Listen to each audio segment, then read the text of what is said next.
Yeah, I'm Sneaky Che. I'm part of the Web3 marketing team at Shrapnel. Been in the blockchain space since 2017, just as an enthusiast, and then went full time in the space in 2021. And then excited to be part of the Shrapnel team now. And Shrapnel is a AAA first-person extraction shooter. So we like to liken it to a high-stakes treasure hunt, where with our blockchain and NFT integrations, all of the items and cosmetics in game, like vanity items, are all tradable NFTs within our marketplace. They can be also taken off our platform.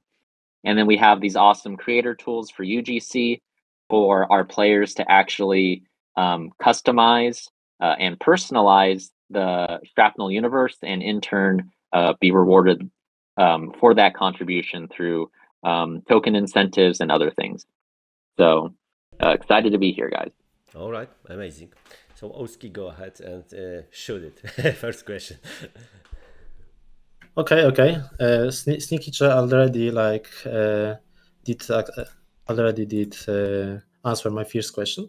So okay, can you tell us, will free-to-play players have the same chance of winning without NFTs and stuff like that?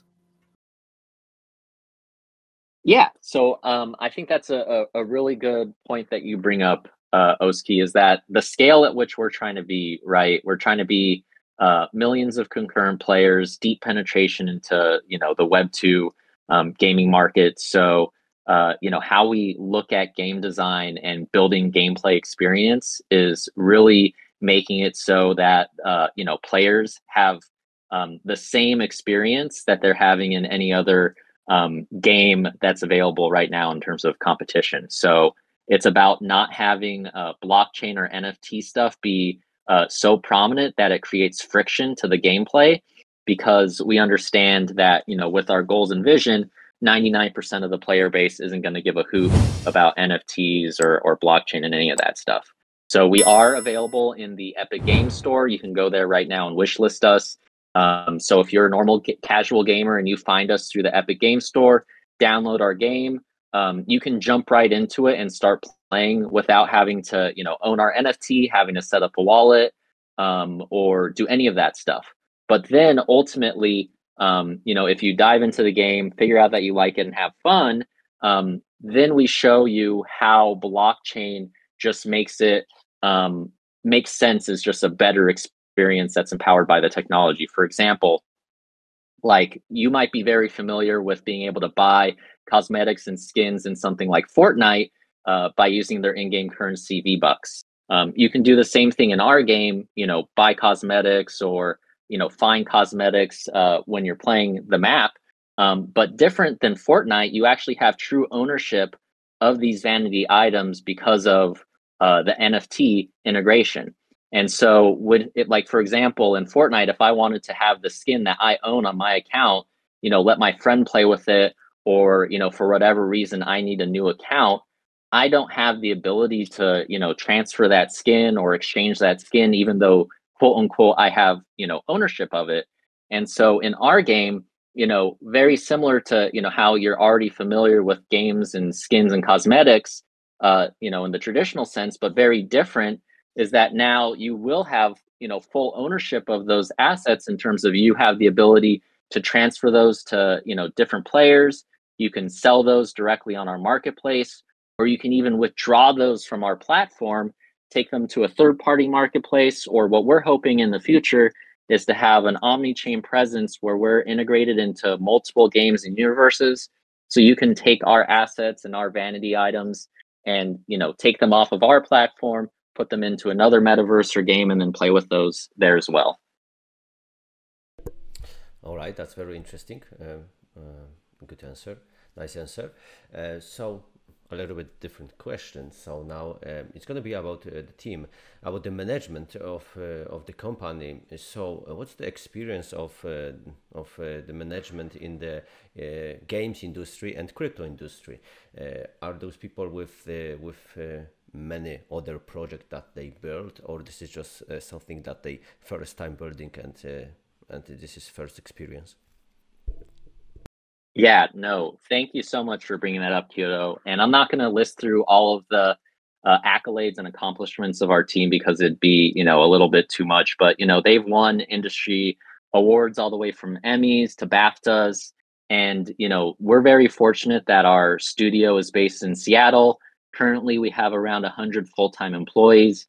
Double that if you include all the contractors and sort of vendors that we work with.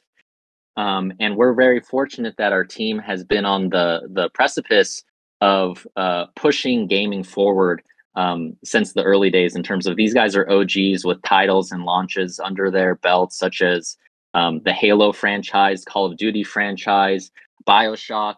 So the studio and game designers and developers themselves, have a lot of experience with flagship titles and expectations of AAA gameplay and releases. So we're very fortunate that the people who are actually building the game are really, I can say confidently, the best in class in terms of actually delivering a AAA gameplay experience.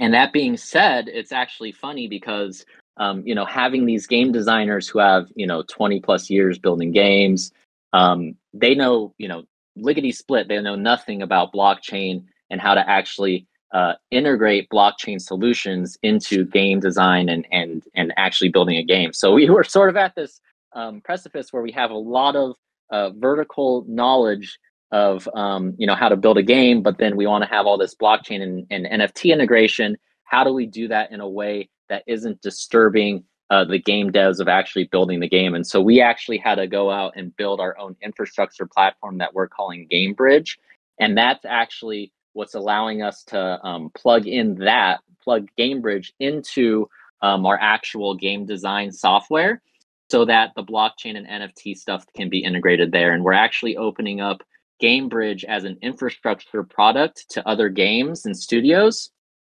so that if they want to ultimately integrate blockchain solutions, whether that be Avalanche, the one that we went with, or another chain solution, they have the ability to plug those in a way where they can really focus on what they're good at, which is game design. And then the actual NFT and blockchain stuff is a modular integration into it, that we sort of wrap up. And so our blockchain team also, I'm very happy to say, best in class. Our head of blockchain, Mark McCurry, used to lead blockchain at Microsoft before he moved over to Consensus. So he's got a pretty heavy hitting background there. And then our head of economy, Francis, his actual background is in aerospace engineering. So he's literally a rocket scientist, but even though he did more works with drones. So he's got all these crazy tokenomic and financial models that are taking in real-time data from our players in terms of how they're using the token in the game, to make sure that we're always sort of balancing those different levers to make sure that there isn't like too much volatility from the in-game economy and that aspect. So really, whether it's from the game design side all the way to the blockchain side, I'm very happy to say we have some heavy hitting superstars on all fronts. All right, that sounds good. Oski? Okay, great to hear. Team is pretty crucial to make good game. So my next question is, who is the target audience for Shrapnel? Are you targeting the Web2 gamers or competitive gamers or only crypto legends? Because I think that in the big time, most of the players are crypto legends. Do you target some also Web2 gamers? Yeah, we're actually primarily focused on Web2 gamers, and really how we want to position ourselves as a video game is just that. We're just, a video game.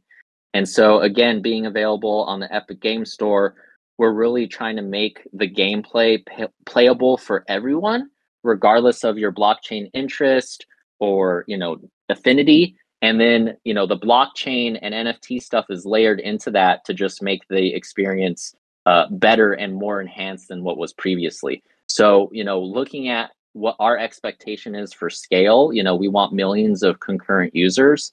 And so I don't know if there's millions of, Web3 gamers currently, but there are of, traditional FPS players. So we're really going to be going after the masses and just Web2 gamers and free to play players, and trying to give them an experience that they're used to, and it's not with all this friction of blockchain or NFTs. And if they just want to play the game as a free to play player, they can do so.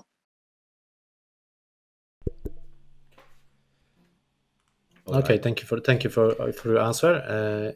Can I ask other question? Sure. Or do you want to take your turn? Go ahead. Okay, so what sets your game apart from the others in the same category?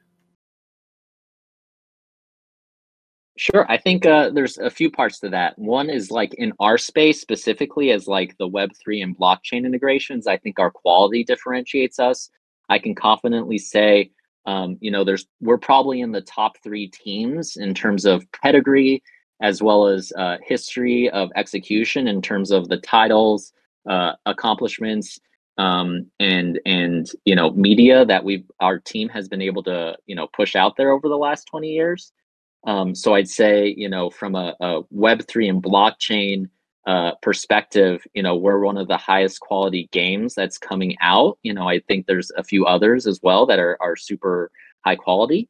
And then on the flip side to that, right, we're different than any sort of normal FPS or traditional sort of Web2 game, because again, we're really empowering our players, not only through creative ownership of their items, like I mentioned, vanities and skins, but then also by actually rewarding creators for their contribution to the game.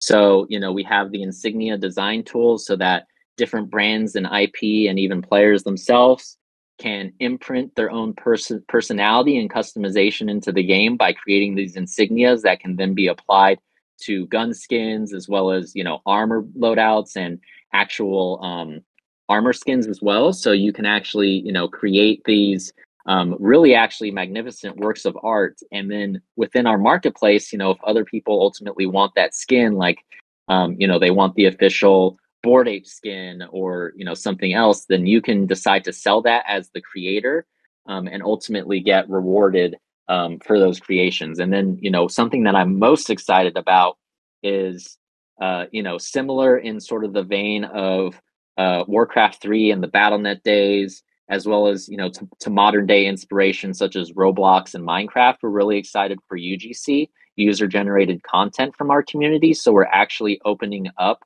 our map editor and entire gameplay engine, so that we'll be giving this map editing tool to the community along with, prefabs and templates, so they can actually design their own maps and arenas, as well as gameplay modes within those. So like, for example, if there's, you guys really want a capture the flag game mode that doesn't currently exist, the community can go ahead and create that mode using our tools. And then ultimately, based on the popularity and playability of those maps, the creators themselves will be rewarded in kind. All right, that sounds good.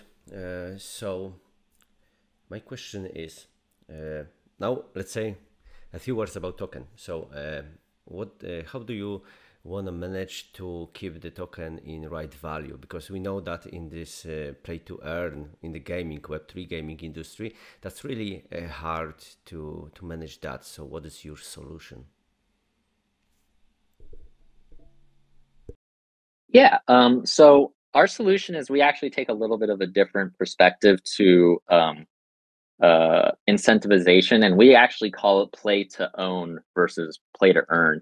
And we feel like your contributions should be sort of correlated to that, right? Ownership within our ecosystem, ownership of assets in terms of vanity items, but then also how the token relates to that.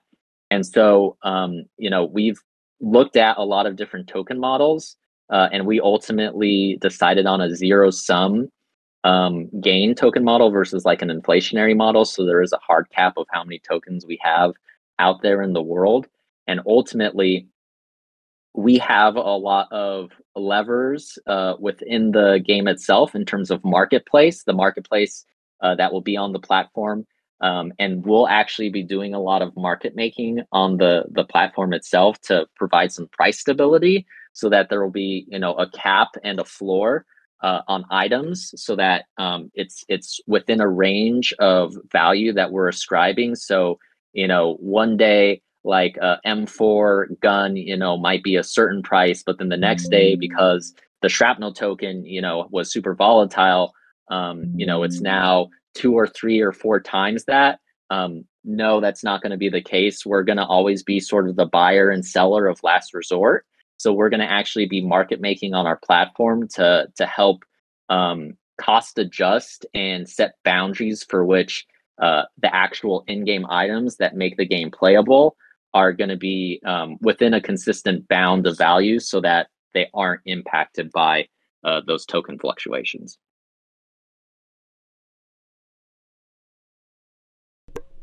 All right. Sounds good. Oski? Okay, so I have a question about gameplay.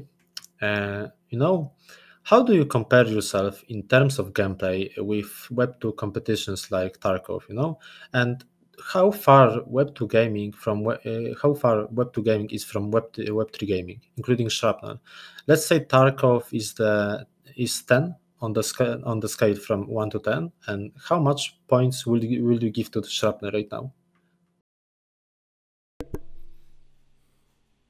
Yeah, based on what is that scale based on, Oski? Sorry. I mean, it's a scale of 1 to 10. Let's say Tarkov is 10 on the scale, and how much would you give to Shrapnel in the points? For just gameplay, or yes, for just gameplay. And how would you compare Shrapnel to Web2 competition?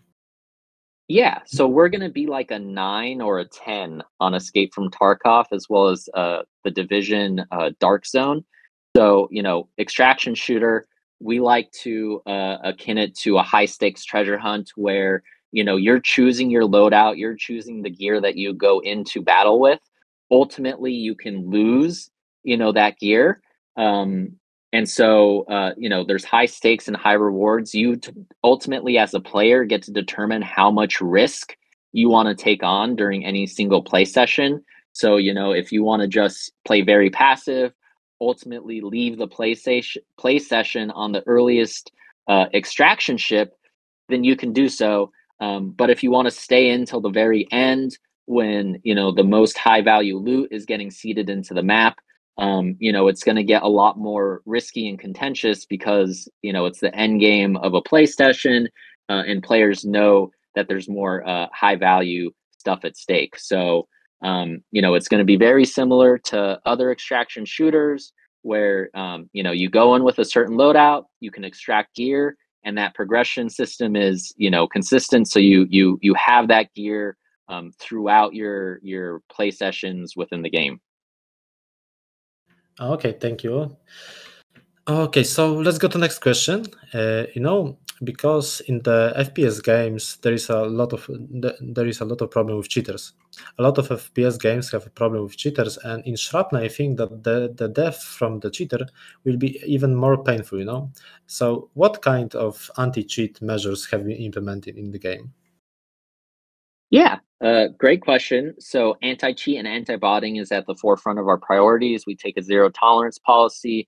We have the ability to both shut down accounts as well as freeze, items that are acquired through illicit gains, and then to actually withdraw items from our platform. Certain jurisdictions also require KYC, so then that's also another barrier as well to sort of these unidentified accounts.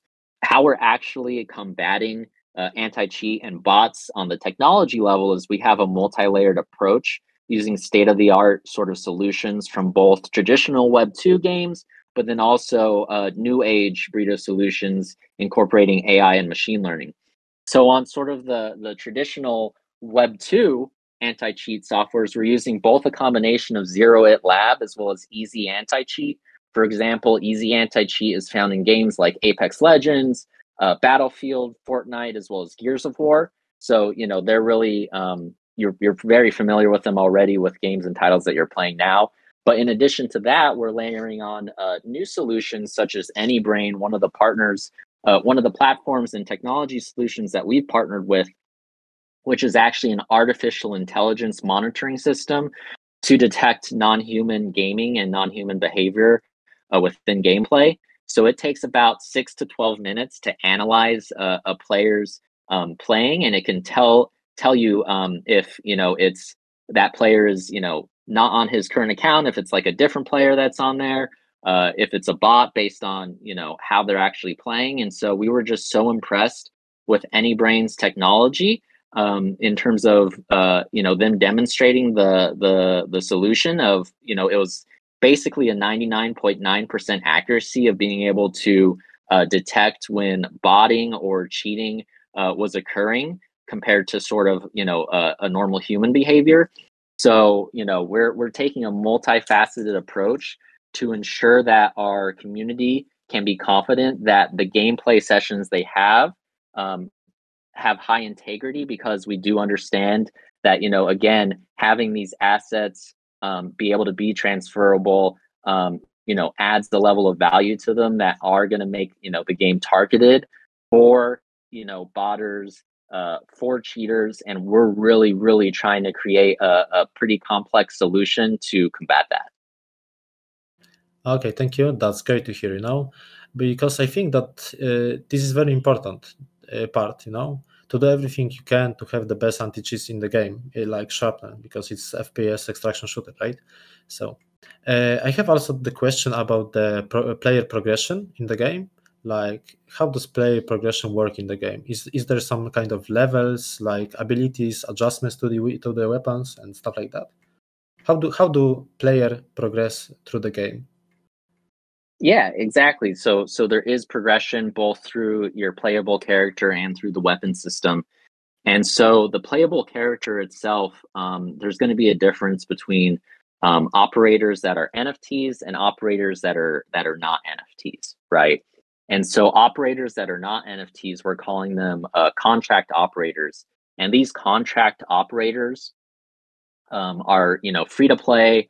They can do everything in game that other players can do. The only difference is that when they extract a loot, that loot is not transferable or tradable in the marketplace because they are a free to play player.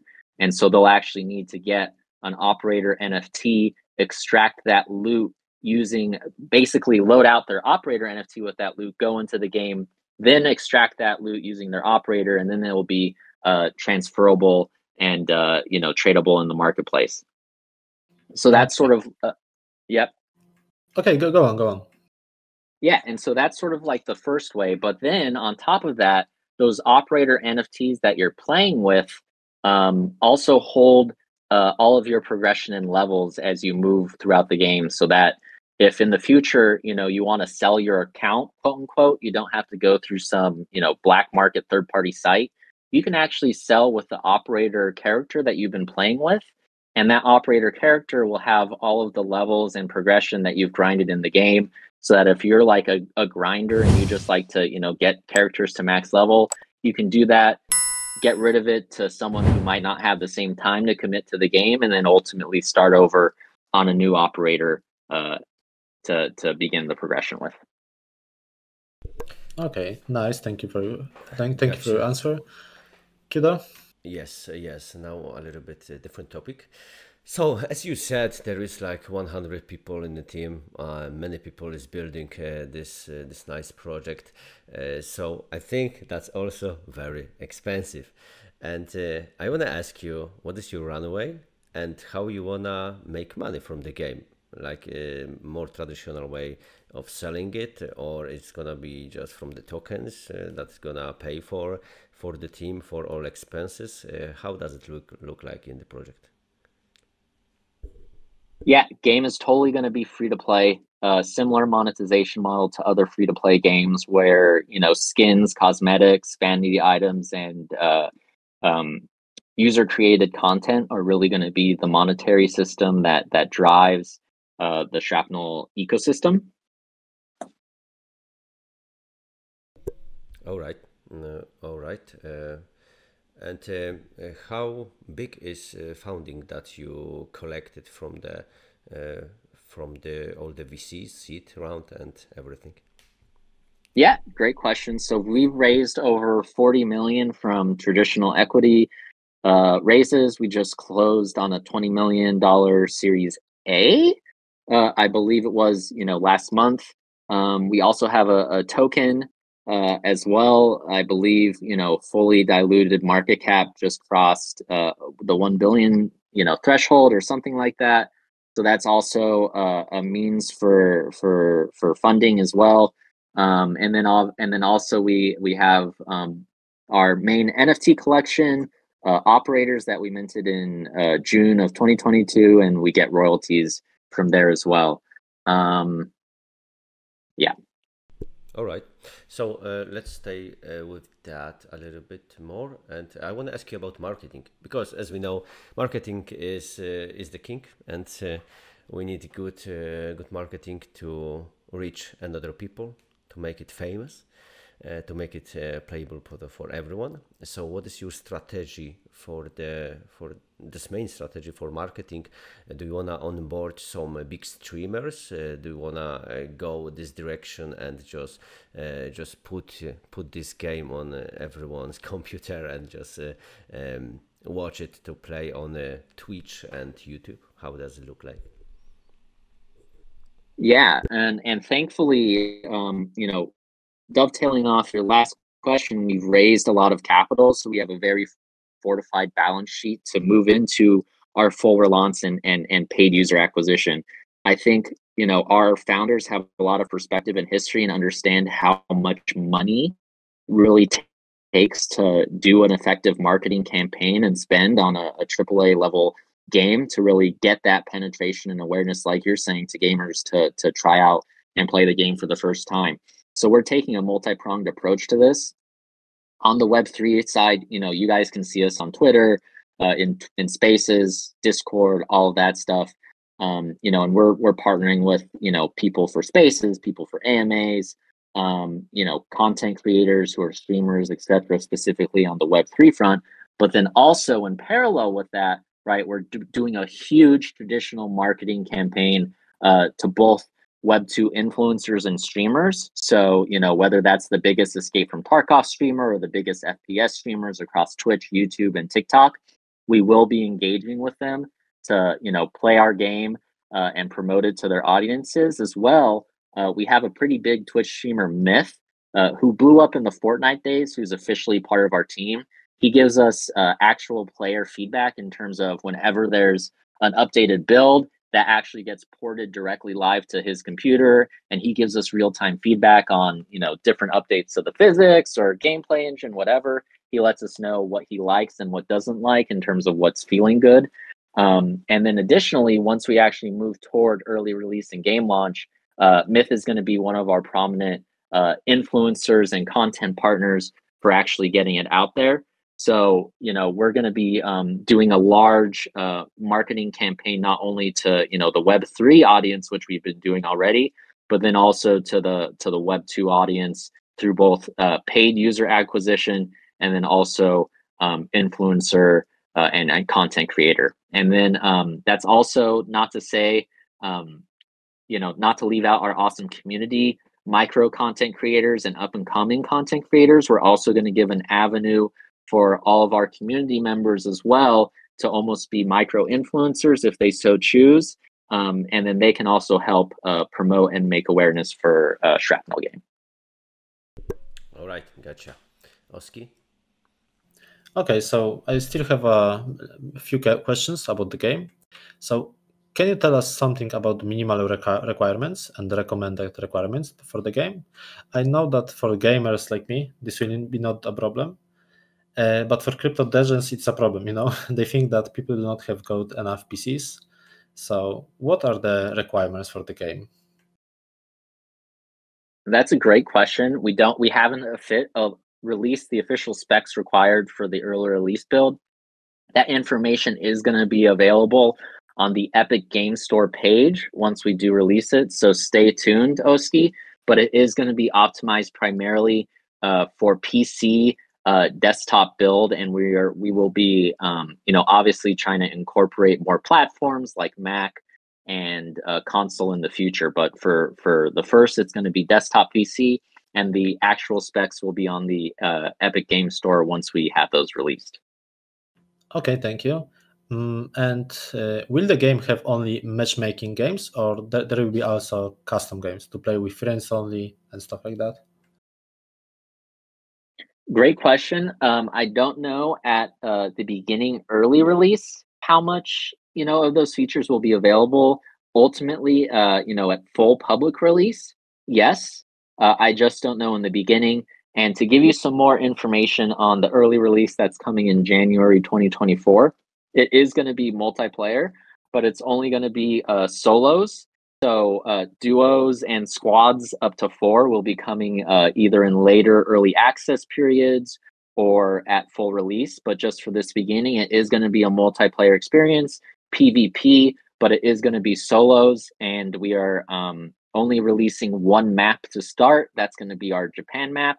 And then as early access continues on, we'll be rolling out and releasing more features and more content. Okay, thank you. And what game modes does your game offer? Will be this only extraction FPS shooter, or maybe in the future we'll see a deathmatch and battle royale and stuff like that? Yeah, definitely. So that's a great question, Oski, and I'm going to bring it back to our community map editor and creator tooling. In that, all of those suggestions are amazing, and I'd highly recommend our audience to explore our tooling when it becomes available to actually create those modes if they don't see them created by our team in the first place. And ultimately our goal, right, is for someone to go create that team deathmatch or go create that battle royale mod that is ultimately more popular than the extraction game mode that we put out as a studio. And that is one of our goals, is to make it so that UGC maps and mods ultimately become more popular than what the studio is producing, and we would see that as a success in our eyes. Okay, thank you. So the low ping and latency is super important for FPS games. So where the servers will be located? Great question. At launch or at early access, we're going to have 3 servers definitively online with, I'm going to try to get more clarity on what other servers, but definitely NA, EU, as well as an Asia server. And then based on localized popularity, so if, we see that Eastern Europe or wherever else has a ton of, player bases, then we'll set up localized servers based on that demand. Yes, Poland have pretty big player base if it comes to FPS games like Counter-Strike or Valorant. There are 2 servers if it comes to Valorant and Counter-Strike in Poland. So yeah, in the Warsaw. Okay, so I have the question about the designing the weapon mechanics and ballistics in the game. Is it more like realistic in the Tarkov, or something like in the Valorant? That's a really good question that you're asking, Oski. So yeah, exactly like you're saying, right? So I would say that we are grounded in reality with enough fiction to make it playable and fun. And so what does that mean, right? So there's a scale, like you're saying, right? You could be on the hyper realistic end of the spectrum that I would say something like an Arma is in. Or you can go up to the totally other, sort of fun end, which I would say actually Call of Duty is in, where it's more like squirt guns that are masquerading as guns with bullets, right? It's not very realistic. But right, there's a balance that you have to achieve in terms of, the player doesn't want to be waiting around forever for animations to finish of, gun swaying, or things not feeling, snappy enough. So we've enhanced reality a bit to make it feel good and feel really snappy and responsive, but it is grounded in reality, so it doesn't feel so detached, where it's complete fantasy. If that sort of makes sense, Oski. So yeah, I would say we're more toward the Escape from Tarkov side than necessarily the Call of Duty side.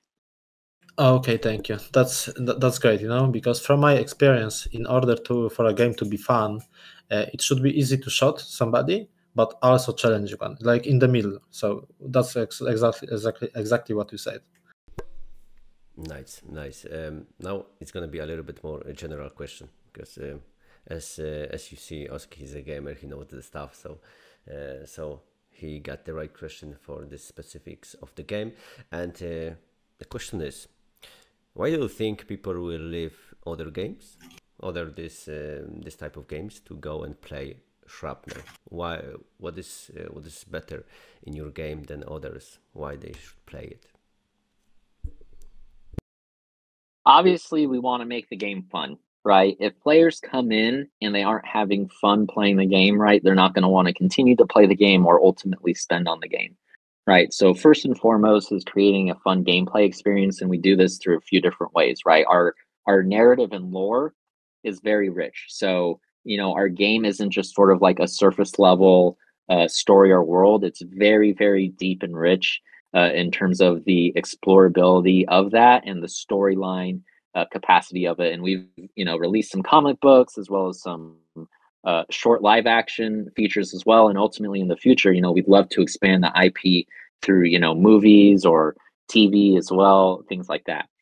But to really sort of hone in beyond just gameplay and experience, what's going to make this different for a player is we're really trying to show them the value that blockchain and NFTs unlock in terms of player empowerment, so that they feel like ownership, right? So just again, the things that make sense, right? Like you being able to send your vanity skin or cosmetic to one of your friends' accounts, the ability for you to again sell an operator or exchange that operator with all of that experience and level progression that you've sunk into the game, being able to send that playable character to a friend, being able to exchange it on the marketplace if you ultimately want to leave the game.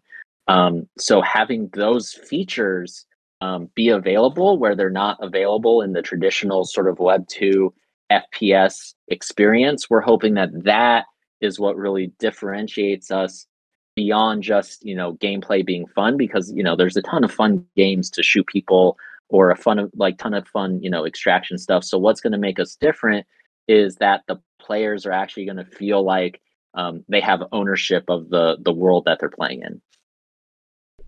All right, gotcha. Can you tell us why you chose Avalanche to build on, what not other chains? Yeah, that's actually a great question. And to give you a little bit of insight, again, we launched our main collection in June of 2022 on Ethereum mainnet, and our head of studio, Don Newberry, who's also the CTO of Neon Machine. Neon Machine is the actual sort of parent company that's creating Shrapnel. We were evaluating, okay, hey, we want to be a blockchain game with all these integrations and cool features. How do we, actually implement that in real life? So we had this whole decision matrix that we put together, evaluating all the different layer ones and layer twos that were available, as well as some out of the box private solutions, that don't exist now, but then also, are currently still operating. And ultimately, what we looked at based on throughput, security, user experience, finality, composability, there was really only one answer that made sense, and that was Avalanche, and specifically the Avalanche subnet architecture. And what we saw with the Avalanche subnet architecture is we had our own configurable blockchain space that we could have full ownership over, that was independent and unaffected by what else is going on in the chain. And so why that was really important for us is because we want to have a frictionless free-to-play experience, right? And free-to-play isn't really free if on transactions in the marketplace you're having to pay gas, or there's whatever gas costs that are frictions for anything. So whenever you're playing our game or transacting within our platform marketplace, all those transactions are feeless, but that's all getting imprinted on the Avalanche blockchain in terms of our subnet. So all of that information and ownership data is still immutable and there, so that if we don't exist as a company, Shrapnel, all that ownership still exists on our subnet in the future. So if they want to take those assets to a different chain or different game, they're able to do that. But what really, sort of solidified this was that our players, we understand, are playing Shrapnel. They care about Shrapnel. They don't really care about, whatever degen mint is going on, or what's happening in another game that might affect gas prices. So we thought it really beneficial to have our own dedicated and configurable blockchain space, where our players can be confident in their gameplay experience is going to stay the same regardless of what's happening on the chain or outside of the game, because I know, like, I don't want to have to deal with gas costs in a game, if some crazy mint is happening on chain and it's driving up the demand for block space. I don't give a hoot about that. What I care about is being able to buy the gun that I want to go play my next round with. So Avalanche really allowed us to have a scalable free-to-play experience, and a gasless free-to-play experience for our players through their subnets, and that's why we went to them. And ultimately, it's funny because we were one of the first sort of gaming studios to go to them and say, like, hey, we actually think your architecture would be well applied to games and what we're designing. And now you can see that's a pretty strong vertical for Ava Labs, and they're leaning heavily into Web3 gaming and gaming in general, because from our perspective, their subnet architecture made a lot of sense for our goals. All right, gotcha. So one more question from me, and then we have a question from the audience, and then I will let in Krypto007.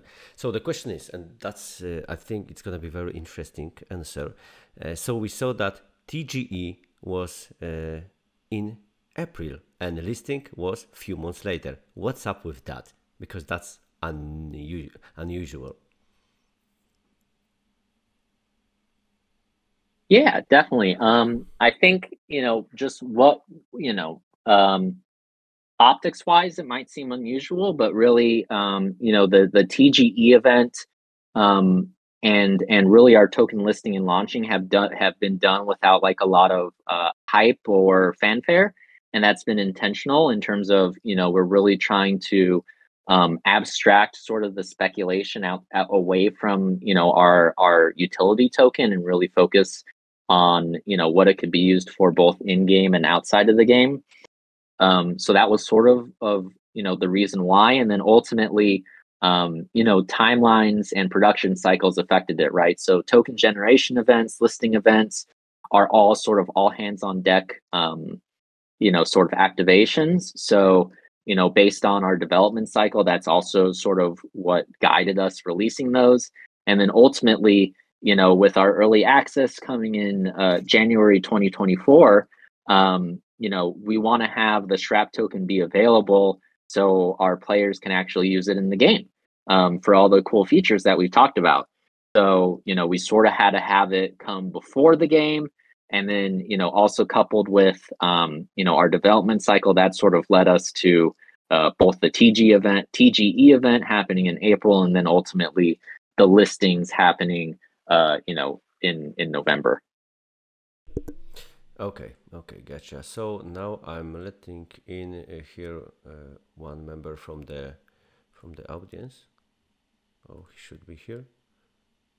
Oh, maybe he just 1 second. Oh, I think there is something that doesn't work. So okay, let's go with another question. Oski, do you have something? Yeah, of course. Do you have any plans to organize the tournaments or leagues in the future in the game, like with the rewards and stuff like that? Yeah, that's a great question. And so how we take a perspective of esports and tournaments is we really want it to be a community initiative. So we are partnering with like Paladins DAO and other Web3 organizations to help seed some of those sort of early community tournaments. So yes, there will be, and specifically around early access, we're very excited to have some pretty cool activations that we'll be announcing soon. that will make early access very enticing to play and will reward the players who are, ultimately able to climb the leaderboard. Okay. So maybe next question. How do you support and encourage a competitive community within your game? I'm sorry, how do you encourage support? How do you encourage a competitive community within your game? Yeah, I think competitiveness is just like by nature of the player. I think again, it being sort of like a high stakes treasure hunt, there's going to be a natural sort of self selection process of those players who want to be, you know, in the end game of play sessions and ultimately want to be at that most high stakes moment. So I think the gameplay and the gameplay sessions naturally filter themselves and allow them, to become more competitive. And then also, we have our own ranking and progression system. Don't know if that's going to be visible or hidden to players. But it feels bad if there's just some super highly skilled dude that's feeding off all the nubs, and the nubs feel like they have no chance. So you will be bracketed into lobbies, with similar skill players to help sort of normalize that. So, if you are becoming, more competitive and a better player, you're going to be ultimately playing against better players as well. Okay, so I have the last question from me, and it's question about outside Shrapnel. It's about Web3 games overall. So do you know what is the reason that Web3 games on mobile devices are developing slower? Do you know if Google or Apple hindering the development of the mobile games? Yeah, I can't speak, specifically to that, but I will say at least from our when we were exploring different platforms to distribute our game with, all the platforms don't have the same position for Web3 games and NFT integrations. So I don't know specifically, the App Store or Google Store, but there are certain platforms that will literally not let you list your game on them if you have anything to do with blockchain and Web3. So yes, distribution is definitely a challenge for all games. I'd assume it's the same for mobile as well, but there are platforms who just aren't friendly to Web3 games yet, and that's a challenge. Okay, thank you for your answer. Okay, so just they don't like Web3 gaming. They don't like us degens. No, just kidding. Okay, sir, we are coming to the end. We know that you are busy, but we got like 1, 2 questions. What is your roadmap for the next half a year? What's the next steps? Yeah, we're really pushing hard toward our early access that's happening in January 2024. And then over the next few months, we're going to have additional early access periods that will iterate and refine the game based on feedback from the community, from those early playtest sessions. So really, it's going to be just about focusing on product development. Those early play sessions, obviously incentivizing and rewarding the community for their feedback, for playing that early access and release, and then ultimately refine the game as we move toward a full public launch. All right. And do you have in the future plans to maybe do some tournaments to go to esports? Yes, tournaments are both individual as well as potentially team or clan based, and so yes, there will be competitive activations and events within the game, and specifically around early access. More details will be released soon, but for players who are looking for that competitive place, they will have some space for them, and we're excited to announce that soon. Okay, so maybe let's finish that with the question about like Web3 gaming industry. What other game, apart from Shrapnel, you are very exciting to see in the future launching? Yeah, Shrapnel is really fortunate that we were partnered with some of the, best as what we see as, partners in the Web3 gaming space in terms of titles that they're developing. So, one of them that's actually a smaller project that we partnered with is called Play Alchemy. They're a Discord-based idle staking game on Solana, and it's really neat. What they've built is they've actually built their game entirely in Discord, so that their community or any community that wants to integrate their bot can play their game, and it's directly mobile as well as desktop because they're using Discord. They don't have to create this a gaming client that's has to be downloaded. So we've been really impressed with the Play Alchemy team, and that's why we partnered with them. And they're very very on the much smaller end, and very Web3 focused. In terms of bigger titles that we think can have deeper penetration to sort of the traditional gaming space, we're very very friendly with Parallel, TCG game, digital trading card game on Ethereum, and then also some upcoming titles that are coming. Overworld, who I think is minting in a week.